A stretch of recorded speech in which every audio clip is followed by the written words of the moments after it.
Seamos bendecidos. Bendecimos a nuestros hermanos en las redes sociales. Ya hemos orado. Y de nuevo tengo el privilegio, hermano, de compartir la palabra. Así que quiero llevarlo de una vez. Vamos a Jeremías. Gloria a Dios. El tema de hoy, hermano, se llama reconstruyendo los muros. Pero ¿por qué nos estamos yendo a Jeremías capítulo 2, hermano? Jeremías capítulo 2. Amén, hermano. Amén. Amén, gloria a Dios. Le quiero, hermano, dar un contexto previo a lo que yo le quiero, a lo que Dios puso en mi corazón para compartirle en esta noche. Estamos hablando de la reconstrucción de los muros. Si usted ha leído parte de la palabra, ¿en dónde podemos ver donde Dios nos habla sobre la reconstrucción de los muros? Eso lo vemos en Nehemías, ¿verdad? Pero yo le quiero dar ese contexto, hermano, de cómo llegaron a ese punto. Entonces, por eso quiero llevarlo primeramente a Jeremías capítulo 2, versículos 11 y 13. Dice así la palabra. Dice: ¿acaso alguna nación ha cambiado sus dioses, aunque ellos no son dioses? Sin embargo, mi pueblo ha trocado su gloria por lo que no aprovecha. Dice: espantaos cielos sobre esto y horrorizaos, desolaos en gran manera, dijo Jehová, porque dos males ha hecho mi pueblo, ¿verdad? Dice: me dejaron a mí fuente de agua viva y cavaron para sí cisternas rotas que no retienen agua.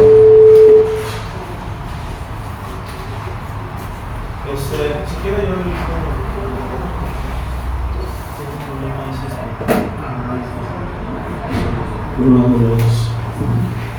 Perdón, hermanos, tenemos una falla en el audio, pero ya estamos acá. Entonces estábamos leyendo Jeremías 2, 11 y 13, ¿verdad?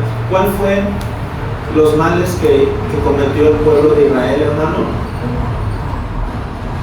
Porque dice en el versículo 13: porque dos males ha hecho mi pueblo, ¿verdad? Dice: me dejaron a mí fuente de agua viva y cavaron para sí cisternas rotas que no retienen agua.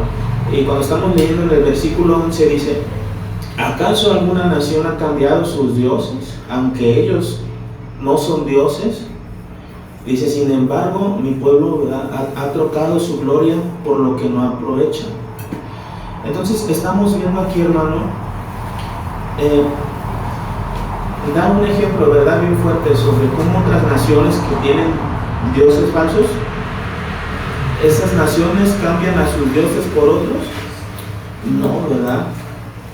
Es algo fuerte, hermano, y a veces nos agarramos, ¿verdad?, de hablar de los errores que ha cometido el pueblo de Israel, ¿verdad? Pero también nosotros somos ese Israel espiritual.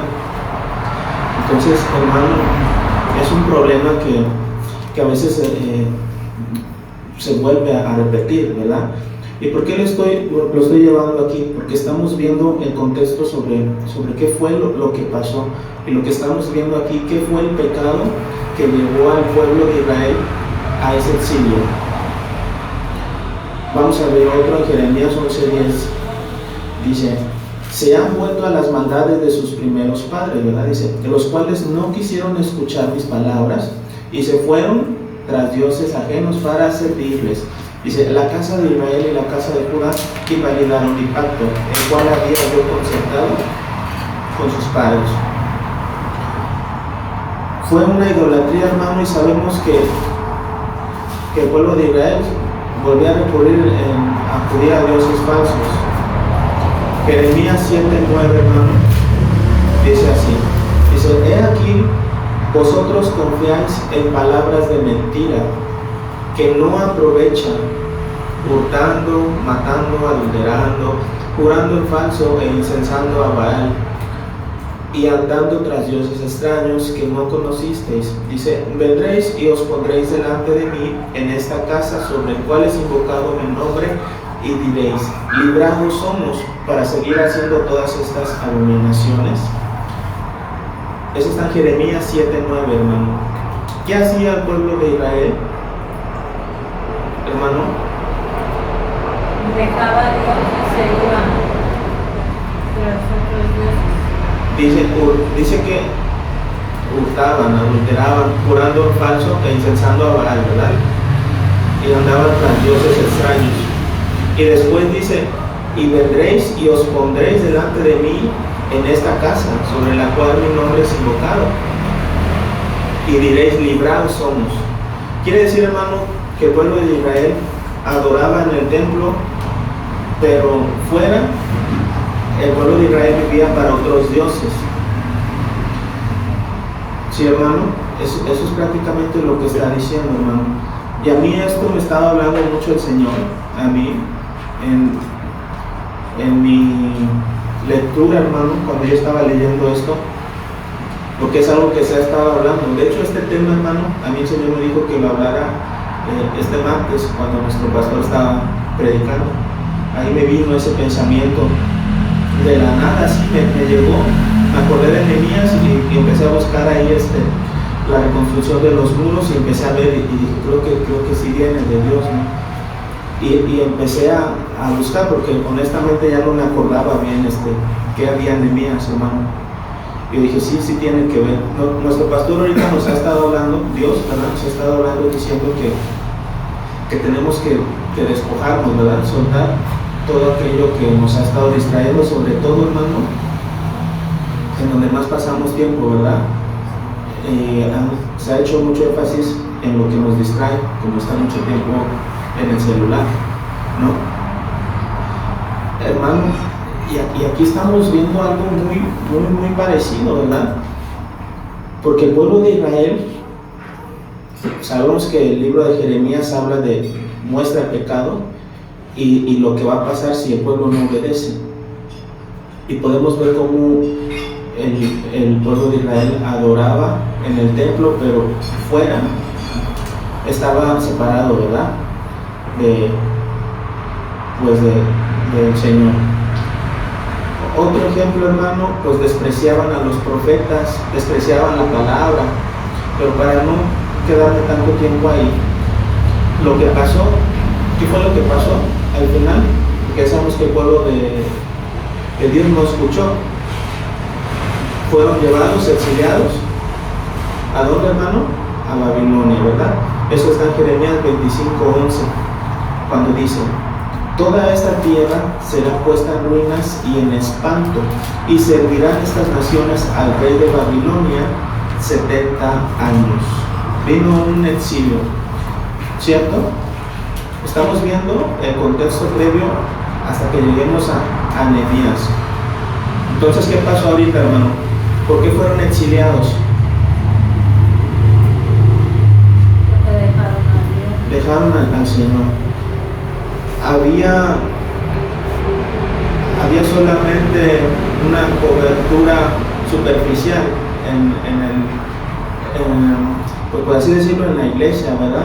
Había una cobertura nada más donde había, hermano, y esto a mí me estaba confrontando bastante, porque el Señor me estaba exhortando bastante a mí, ¿no? Como dar a entender que hay algo que solamente es una apariencia. Y este tipo de pecado llevó a que el pueblo fuera llevado cautivo a Babilonia. Y después, ¿qué pasó, hermano? Babilonia fue vencida ¿por quién? Por el imperio persa. ¿Sí? Fue vencido después por el imperio persa y pasó a ser gobernado por este imperio. ¿Por qué ahora le digo esto? Porque ahora vamos para Esdras capítulo 1, hermano. Vamos para allá.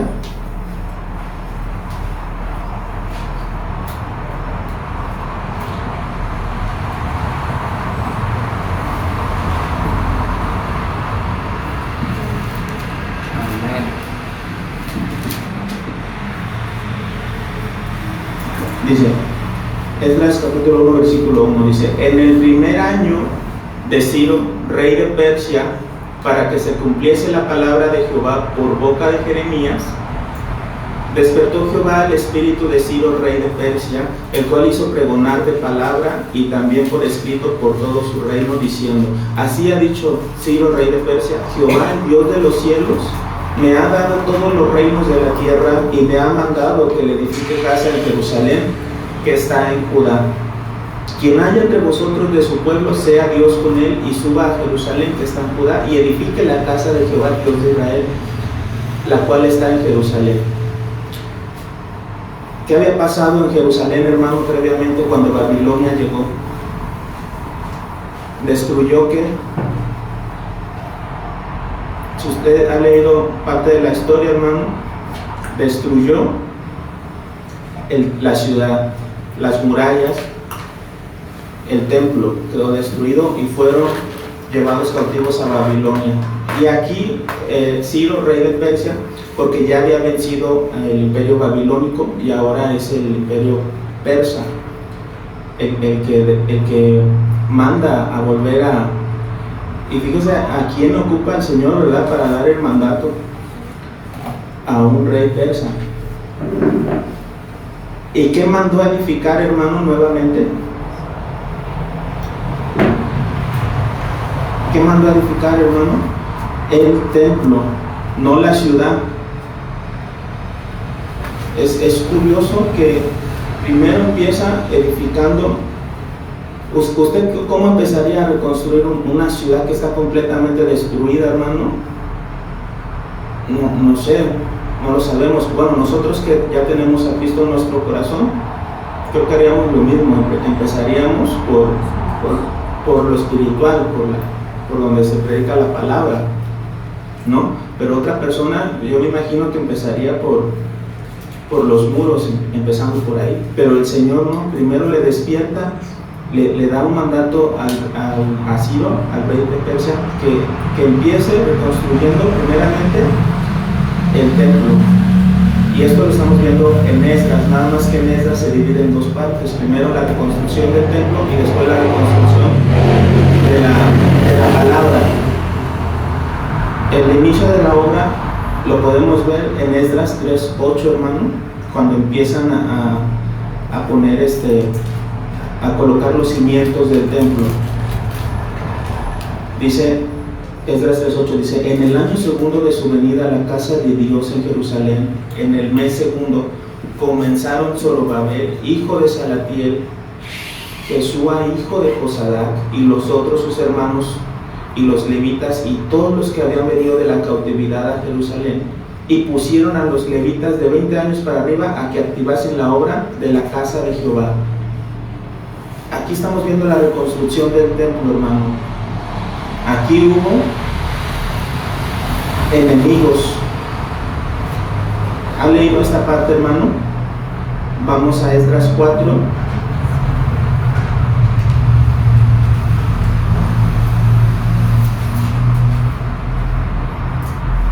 Esdras 4, hermano, versículo 4 y 5. ¿Alguien lo puede leer, hermano? Pero el pueblo de la tierra intimidó al pueblo de Judá y lo atemorizó para que no edificara. Sobornaron además contra ellos a los consejeros para frustrar sus propósitos todo el tiempo de Ciro, rey de Persia, y hasta el reinado de Darío, rey de Persia. Amén. ¿Qué pasó, hermano, cuando estaban empezando a reconstruir el pueblo? Esta versión, la traducción lenguaje actual, dice que la gente que vivía allí trataba de desanimar a los judíos y meterles miedo para que no reconstruyeran el templo. Además, les pagaron a algunos asistentes del gobierno para que no los dejaran. Y eso sucedió en el reinado de Sirio y de Darío, hermano. ¿Qué le quiero dar a entender, hermano? Es que a lo que el Espíritu me estaba guiando a mi hermano cuando estaba armando esta predicación era sobre cómo volver a reconstruir una vida que estaba apagada espiritualmente, De esa manera yo lo estaba tomando. ¿Y no le ha pasado a usted que cuando está tratando de volver, siempre hay como esos enemigos que se presentan, que vienen? En este caso es cuando están tratando de reconstruir el templo. Yo le estaba pidiendo al Señor que me dijera de qué manera podría yo interpretar esto, porque yo decía, bueno, el templo, sabemos que somos nosotros como moradores ahora en este tiempo, ¿verdad? ¿Y por qué estaba empezando el Señor? Específicamente por el cuerpo, por el templo. Y yo recuerdo, hermano, una vez que nuestro apóstol estaba hablando acerca parte de este tema, y él le daba una parte importante, le ponía ahí un énfasis a lo que es nuestro cuerpo, hermano. Y a mí últimamente el Señor me ha estado hablando acerca de que cuide el templo, hablando de mi cuerpo. Y justamente hoy, hermano, le quiero compartir un pequeño algo que me pasó cuando estaba viniendo para la iglesia. Estaba terminando, ya había terminado mi tema así, y me llegó un mensaje de una hermanita y me decía, Joel, ¿estás bien? Y yo le digo, sí, estoy bien. Dice, estoy bien, hermana, lo que pasa es que sí, estoy bien. Y me dice, es que te soñé. Y hermano, y a mí cuando me dan sueños, y más porque sé que es una hermanita que sueña, y dije, ay Dios, como que he sentido algo así, ¿no? Y me dice, es que soñé que estabas enfermo. Y yo le dije, pues yo me siento bien, ¿no? Y se me empezó a perturbar el alma, hermano, así bien fuerte. Yo dije, no, yo sabía que algo iba a venir, ¿no? Como que por algo el Señor me estaba advirtiendo, y ahora de seguro ya me viene el veredicto y voy a pasar. Empecé así, hermano, y la verdad estaba así súper bien, bien espantado, pero no tanto de la enfermedad, sino de que Dios me estaba mandando a cuidar mi cuerpo y no lo había hecho, ¿no? Y yo dije, bueno, aquí ya me estaba advirtiendo. Y cuando yo estaba leyendo esto, hermano, ¿por qué les salgo este ejemplo? Porque luego me pasa que cuando yo estoy tratando de levantarme en algo, siempre se me presenta algo, hermano, que me impide. En este caso, ¿por qué dije este testimonio? Porque yo he querido cuidar mi cuerpo empezando a dormirme temprano, y no he hecho caso, hermano. Haga de cuenta que antes yo me dormía a las 4 de la mañana, por así decirlo, y ahorita me estoy empezando a dormir a la 1, ¿vale? Pero siento que el Señor todavía me está diciendo, necesitas dormirte más temprano, más y más temprano. Y llegó ese mensaje y dije, no, pues sí es el Señor, y nada más le quería compartir eso, hermano. Ahora, volviendo al tema, porque ya me distraje, ya me desvié. ¿Cuál fue el enemigo para reconstruir el templo, hermano? En este caso fue el desánimo, porque dice que trataba de desanimar a los judíos y meterles, ¿qué, hermano? Meterles miedo para que no reconstruyeran el templo. Dice, además le pagaron a algunos asistentes del gobierno para que no los dejaran. Y bueno, le resumo, hermano, después de esto, ya que había dado, el rey Ciro había dado la orden, se empiezan a levantar estas personas y empiezan a hacer acusaciones falsas. Dicen que sobornaron a unos, ¿quiénes eran? Empezaron a asistentes del gobierno, los sobornaron para que no los dejaran continuar con la reconstrucción de ese templo. ¿Y qué pasó al final? Que les dijeron, ¿saben qué? El pueblo de Israel está construyendo de nuevo una ciudad, está reconstruyendo el templo, y Israel era un pueblo muy rebelde anteriormente. Y dijeron, investiga allí en tus historiales, investiga ahí, vas a ver que este pueblo era un pueblo rebelde y está volviendo a construir esa ciudad para que de nuevo no le pague impuestos al imperio persa, y le empezaron a meter ideas. ¿Qué le sacó ahí, hermano? Le sacó parte de su pasado cuando estaba intentando reconstruir el templo. Eso es lo que el enemigo trató de hacer. Mire, ahora lo voy a llevar a otra parte. ¿De qué manera? Porque después de esos muchos años de que ya habían empezado a construir, dijeron que ya no iban a seguir y otra vez volvieron a reconstruir. ¿De qué manera? Vamos a Esdras 6, 14 y 15, hermano, y por favor ayúdenme a leerlo.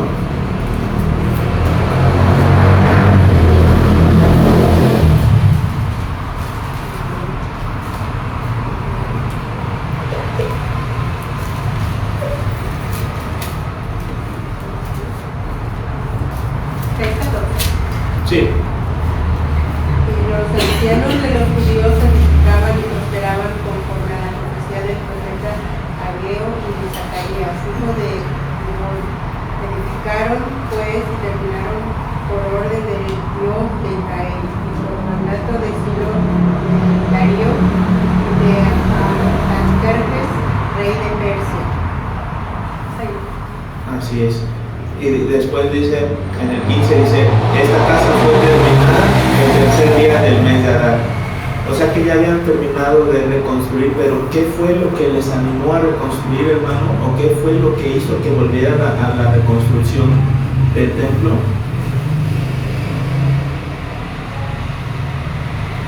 ¿Qué fue, hermano?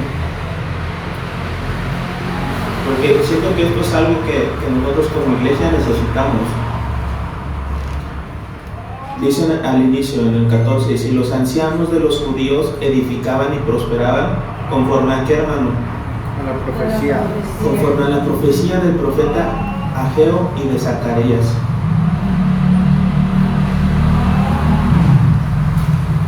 ¿Qué pasó ahí, hermano? ¿Cómo es que volvieron? Por una palabra profética, hermano. Una palabra profética es que Dios pudo vencer ese decreto y le dio el ánimo otra vez al pueblo a seguir avanzando. Y creo que eso es algo que como iglesia, hermanos, está viniendo sobre nosotros. Porque hay palabra profética, ¿verdad? Que donde Dios nos va a estar, hermano, activando en lo que podemos ver en Joel, ¿verdad? Cuando dice que vuestros ancianos, ¿qué, hermano? Siempre me confundo ahí, si soñarán sueños, si tendrán visiones, o eran los jóvenes, pero en parte de eso me acuerdo. Amén. Entonces, en Esdras 1 al 6, hermano, empieza la reconstrucción del templo. A partir del 7, empieza la restauración de otras cosas, y vamos a ver cuál es, especialmente nada más es una.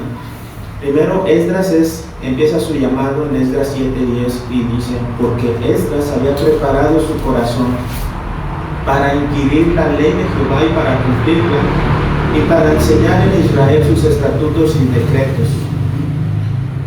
¿Qué había hecho Esdras, hermano, o el llamado de Esdras? Porque él había preparado primeramente su corazón para inquirir en la ley de Jehová y para cumplirla y para enseñar en sus estatutos y decretos. ¿Qué es inquirir, hermano? Buscar, conocer la palabra. Él conocía la palabra, hermano, y no nada más la conocía, sino que la quería, dice, para cumplirla. Él quería vivir la palabra, hermano. Esto es un orden bien tremendo, ¿verdad? Porque tenemos que conocer la palabra y tenemos que vivirla. Y no solamente eso, ¿qué más tenemos que hacer, hermano? Enseñar, ¿verdad? Amén. Transmitir la palabra. Amén. Así es como Dios llamó a Esdras, porque tenía ciertas características. Para empezar, era un sacerdote. Ahora, hermano, ya está el templo construido, pero ¿qué es lo que había en la ciudad, en el pueblo? Vamos a ver qué es lo que había en Esdras 9, versículos 1 y 2. Dice: acabadas estas cosas, dice, los príncipes vinieron a mí diciendo: el pueblo de Israel y los sacerdotes y levitas se han separado de los pueblos de las tierras de los cananeos, de los heteos, de los fereceos, de los jebuseos, de los amonitas, moabitas, egipcios y amorreos, y hacen conforme a sus abominaciones, porque han tomado de las hijas de ellos para sí y para sus hijos, y el linaje santo ha sido mezclado con los pueblos de las tierras, y la mano de los príncipes y de los gobernadores ha sido la primera en cometer este pecado. ¿Qué había, hermano? Porque ya estaba el templo. Voy a ocupar para que podamos entender mejor. Ya había una religión activa, ¿no? Porque ya había un templo, ya había un altar. Entonces vamos a analizar eso. En el Antiguo Testamento había un altar, ¿verdad? Templo, y hacían sacrificios ahí. Quiere decir que ya tenían una religión donde podían ir y escuchar el mensaje y hacer sus sacrificios, ir al altar y todo lo que nos describe la palabra que se hace en el templo, ¿verdad? Pero ¿qué más había, hermano, de lo que acabamos de leer? ¿Qué más había aparte de eso?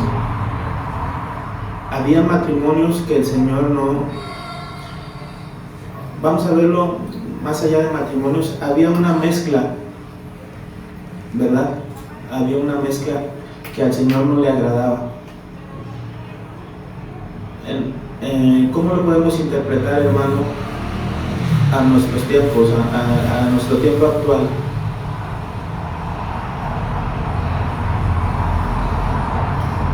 Si me puede ayudar, hermano.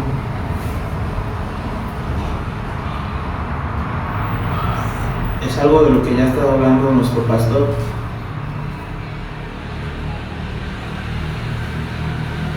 ¿Verdad? Porque cuando veíamos el tema, ¿verdad? Que nos decía con todo hasta la sangre, ¿verdad? Y mucho de eso era, ¿por qué, hermano? Porque no hemos tenido una vida completamente entregada, ¿verdad? Venimos a la iglesia, pero en nuestras casas, hablo en parte como parte de una administración, hermano, que el Señor me había estado hablando a mí. Y yo decía: sí, cierto, Señor, ayúdame, ¿no? Es advirtiendo a sus hijos. En este caso, hermano, lo podríamos ver de una manera similar, una mezcla donde estamos quizás viniendo a la iglesia, pero quizás en nuestros hogares o con nuestros amigos estamos quizás hablando de ciertos temas de los cuales no tendríamos que hablar, y más cosas así, hermano, porque no me quiero frenar ahí. Entonces, ¿cómo fue? Había una vida desalineada, en pocas palabras, pero ¿cómo fue que se restauró la palabra? Porque ese era el problema, pero ¿cómo fue que se restauró? Adelante dice en el versículo 3 y 7, dice, Esdras 9, 3 y 7, dice: cuando oí esto, rasgué mi vestido y mi manto, dice, y arranqué pelo de mi cabeza y de mi barba, y me senté angustiado en extremo, y se me juntaron todos los que tenían las palabras del Dios de Israel, a causa de la prevaricación de los del cautiverio. Mas yo estuve muy angustiado hasta la hora del sacrificio de la tarde, y a la hora del sacrificio de la tarde me levanté de mi aflicción, y había rasgado mi vestido y mi manto. Me postré de rodillas y extendí mis manos a Jehová mi Dios. Y dije: Dios mío, confuso y avergonzado estoy por levantar, oh Dios mío, mi rostro a ti, porque nuestras iniquidades se han multiplicado sobre tu cabeza y nuestros delitos han crecido hasta el cielo. Dice: desde los días de nuestros padres hasta este día hemos vivido en gran pecado, y por nuestras iniquidades nosotros, nuestros reyes y nuestros sacerdotes hemos sido entregados en las manos de los reyes a espada. ¿Qué fue lo que hizo Esdras, hermano? Para empezar, hizo una confesión de qué, hermano? De pecado, ¿verdad? Primero confesó el pecado y a pesar de que él no había cometido eso, él se mete, ¿verdad? Se integra,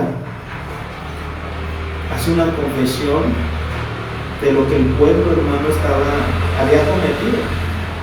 Y en el capítulo 10, versículo 11, hace un llamado al arrepentimiento. ¿Y cómo lo hace? Dice: ahora pues dad gloria a Jehová, Dios de vuestros padres, y haced su voluntad, y apartaos de los pueblos de las tierras y de las mujeres extranjeras. Hay un llamamiento al arrepentimiento, a un cambio de mentalidad, hermano. Estaban mezclados con mujeres extranjeras, hermano, y que les está diciendo que se aparten, ¿verdad? Y que hagan la voluntad de Dios. A nuestros tiempos, hermano, para restaurar la palabra, ¿qué quiere decir el Señor? ¿Qué estaba restaurando Esdras, hermano? Si usted me está siguiendo, ¿qué es lo que quería restaurar? Ya estaba restaurado el templo, ahora quería restaurar la palabra, la vida espiritual, por así decirlo. Sí, quería restaurar. Quería que el pueblo viviera como a Dios le agrada. Primero confesó sus pecados, ¿verdad? Hizo un llamamiento al arrepentimiento y dice que tenemos que apartarnos, separarnos. ¿Por qué, hermano? ¿Cómo le podría decir? Es que quería enfocarlo esto con algo que ya hemos hablado sobre lo que es el despojarnos. Porque yo siento, ¿por qué se habían unido a las mujeres y con las costumbres de esos pueblos? Me imagino por qué, y Dios les dice que lo dejen, hermano. Es que el restaurar la palabra, yo siento que eso les costó bastante dejarlo. Porque el restaurar la palabra, hermano, en nuestras vidas cuesta. Por ejemplo, si nosotros no estamos en eso, hermano, en este ejemplo, pero por ejemplo vamos a suponer, ¿verdad?, que un hermano de Cristo va a la iglesia, ¿no? Va a la iglesia, escucha la palabra, adora, da su ofrenda y todo, ¿no? Pero pues eso nada más lo que uno ve acá, ¿no? Ahora Dios le advierte, ¿no? Y le dice: ¿sabes qué? Necesitas volver a la palabra, porque estamos viviendo una religión, ¿no? Por así decirlo. Y supongamos que le gustaría que sus mujeres extranjeras, ¿qué podríamos poner como ejemplo? Por ejemplo, música del mundo. Música del mundo es una, ¿no? ¿Qué más podría ser, hermano? Amistades que no edifican, por ejemplo. ¿Qué otra cosa, hermano? Hay muchas cosas, ¿no? Por ejemplo, ir a, no sé, salidas regulares que nos hacen perder el tiempo, quizás. Todo lo que el Señor nos ha estado hablando que nos está robando el tiempo, hermano. Todo eso. Ahora, eso puede ser para nosotros un deleite, ¿no? El estar deleitándonos en esas cosas, porque podemos deleitarnos en Dios, pero también nos podemos deleitar en otras cosas que no son del Señor. Entonces, para restaurar la palabra, hermano, cuesta despojarnos, separarnos, sí, pero tiene que venir a nuestras vidas. Entonces, ¿cuáles serían los enemigos que enfrentó Esdras al reconstruir la vida espiritual? ¿Cuáles son esos enemigos que no nos dejan, hermano? ¿Cómo lo podríamos ver? Como costumbres, malos hábitos, ¿Qué más puede hacer? Comodidades, zona de confort, ¿verdad? Le digo que a mí el Señor me está hablando de deleites carnales. Sí, hermano, yo estaba diciendo, Señor, me estás hablando a mí. No, yo estaba así como que hay muchas comodidades, resistencia al cambio, ¿no? Esos son los enemigos, hermano.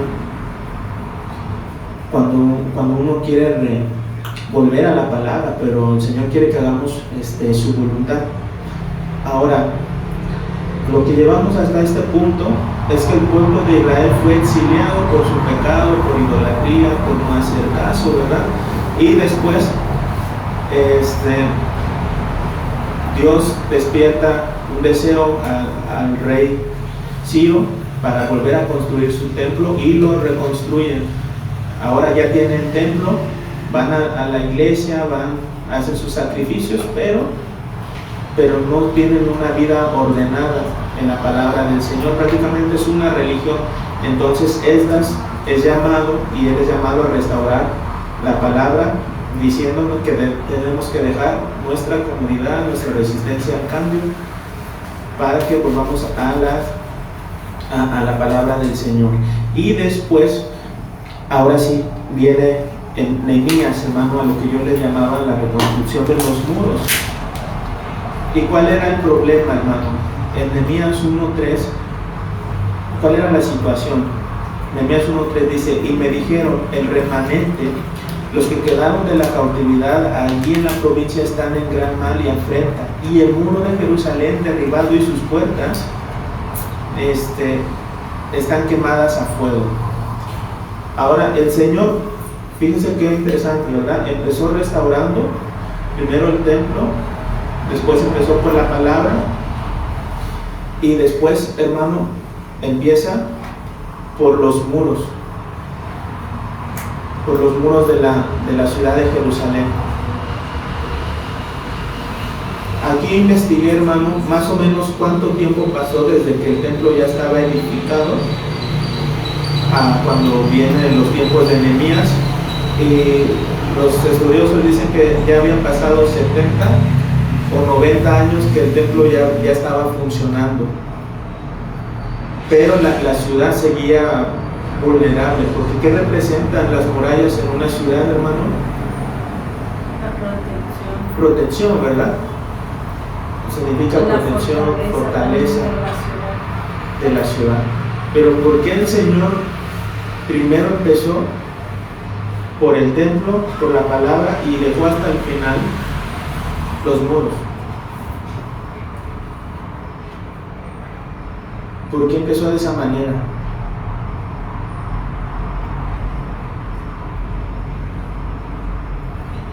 Yo la verdad me estaba preguntando eso. Digo, pero ¿por qué? ¿Por qué? ¿No?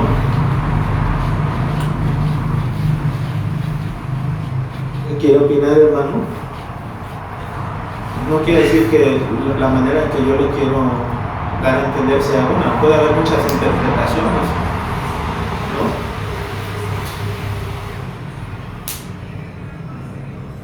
Pero ¿por qué?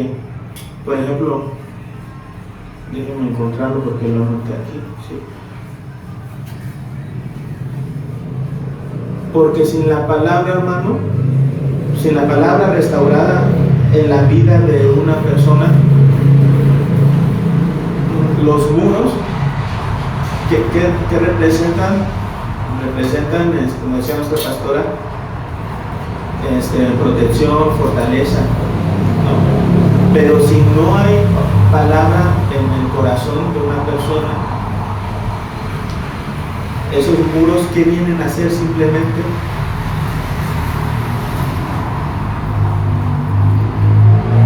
Simplemente vienen a hacer piedra. ¿Sí me estoy explicando, hermano? Sin la palabra, esos muros solamente iban a ser piedra, no iban a cumplir el propósito. O sea, nada más iba a ser algo superficial. Solamente iba a ser algo que aparenta fortaleza, pero no cumple, hermano, con el hecho. Yo estaba tratando de explicarle esto. Por ejemplo, las piedras que representan La palabra. representan palabra, representan había otro ejemplo. Bueno, pero para no enredarme en eso, le voy a dar ese ejemplo. Por ejemplo, cuando nuestro Señor Jesucristo les llama a los fariseos, les llama sepulcros blanqueados, ¿verdad?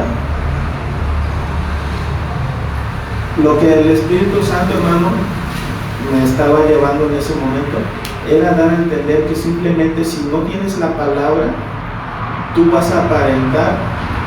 O sea, si Dios construye primero los muros pero no hay palabra, significa que aparentas fortaleza, aparentas disciplina, ¿sí? Más o menos ya me lo van teniendo.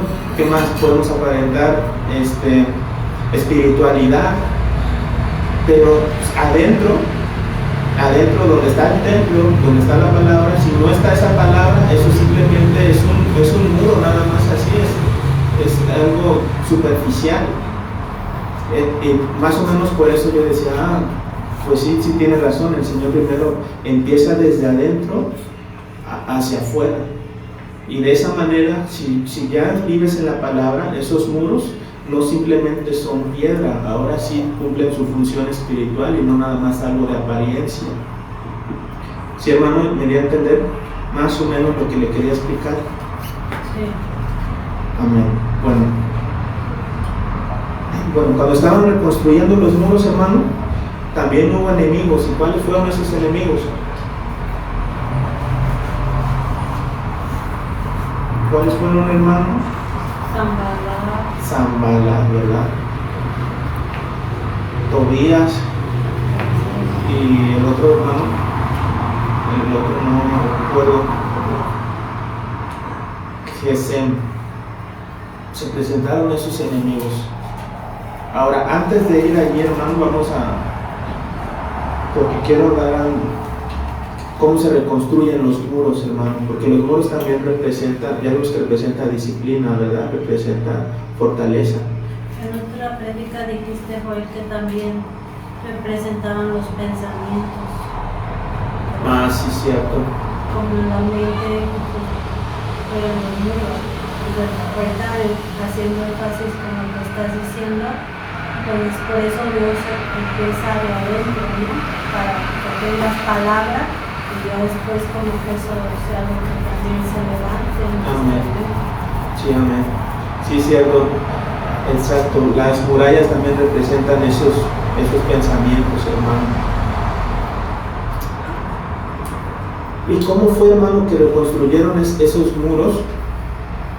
Nehemías 4:17 dice: los que edificaban en el muro, los que acarreaban y los que cargaban con una mano, trabajaban en la obra, y en la obra tenían la espada.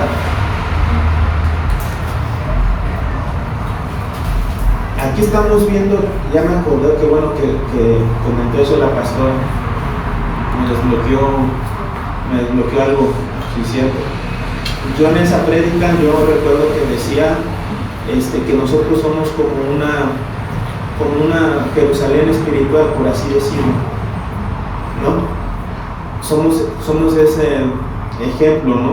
Y en nosotros está el templo, está la palabra y están esas murallas, ¿verdad? Que son esos pensamientos. Y la situación que estamos viendo es que el pueblo de Israel estaba reconstruyendo. Vamos a suponer que una persona que era espiritual quedó en ruinas por el pecado, ¿verdad? Y estamos viendo cómo puede volver a reconstruirse. Y la parte final, que son los muros, hermano, dice que con una mano edificaban y en la otra tenían la espada, ¿verdad? Significa, ¿cómo podemos traerlo esto, hermano? Que en nuestro día a día vamos a estar haciendo esa acción, ese trabajo, ¿no? Pero no despegándote de la palabra, porque en la otra tienes que tener la espada, ¿verdad? Que representa la palabra del Señor. Eso es lo que yo le quería llevar, hermano. Pero si al momento pasa, por ejemplo, ahorita me estoy acordando, hermano, cuando yo quiero cambiar hábitos, y siempre va a haber esos comentarios, ¿no? Siempre van a haber, ¿no? Por ejemplo, recuerdo que cuando, espero que no lo estén viendo en mi casa, no creo, no creo, no. Pero, yo luego solía comentar, ya no lo hago tan a menudo, comentar todo lo que tengo en mente hacer, porque después están a expensas de mí, de lo que les había dicho, ¿no? Y una vez yo les dije, ya voy a dejar de comer grasa, voy a bajarle y voy a cambiar mis hábitos. Y después me dice un familiar, dice, ay, mira, no, que iba a comer menos grasa, ya había caído, hermano, había comido en ese entonces unas 5 quesadillas, más o menos. Y ya me estaba diciendo, mira, y empezaba, y decía, perdóname, perdóname, no estés así, ¿no?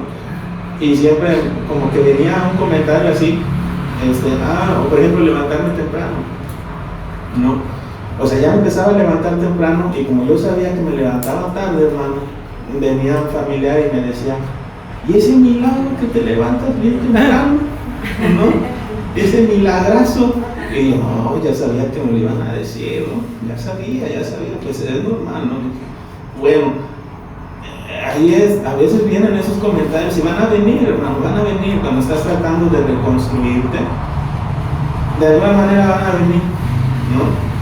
Pero, a Nehemías le pasó y se le presentó como un Sanbalat, como un burlador. Como los burladores, pues prácticamente es eso, ¿no? Tobías, ¿no? Que representa la intimidación, la amenaza, la distracción, los miedos. Es que, hermano, ya para terminar, simplemente es eso, hermano. Cuando queremos levantarnos, van a venir esas burlas, van a venir esas intimidaciones, van a venir los miedos, van a venir los temores. Pero así como Nehemías en ese tiempo seguía con una mano trabajando, estando en la acción de reconstrucción, pero en la otra tenía la palabra, ¿sí? Tenía la palabra. Entonces, para dar final, el pecado derribó la ciudad. El pecado derribó toda la ciudad de Jerusalén. El exilio, hermano, el exilio de los judíos, del pueblo judío, ¿qué representaba eso? Perdieron la identidad, porque fueron llevados, no había identidad para ellos. Y ahora la palabra restauró el corazón, restauró los pensamientos, y los muros, hermano, también eran parte de los pensamientos, afirmaban, por así decirlo, el testimonio, hermano. Más o menos quise darle esas ideas. Ahora, Jeremías explica por qué cayó todo, Esdras cómo se endereza el interior, y Nehemías demuestra cómo se va a proteger lo restaurado, como lo que decía nuestra pastora, con los pensamientos, ¿verdad? Una vez que ya estás en la palabra, esos muros cuidan, hermano, que no nos alejemos de la palabra del Señor. Entonces, con esto ya terminamos. Que el Señor les bendiga a los que están en las redes sociales y los bendecimos. Señor.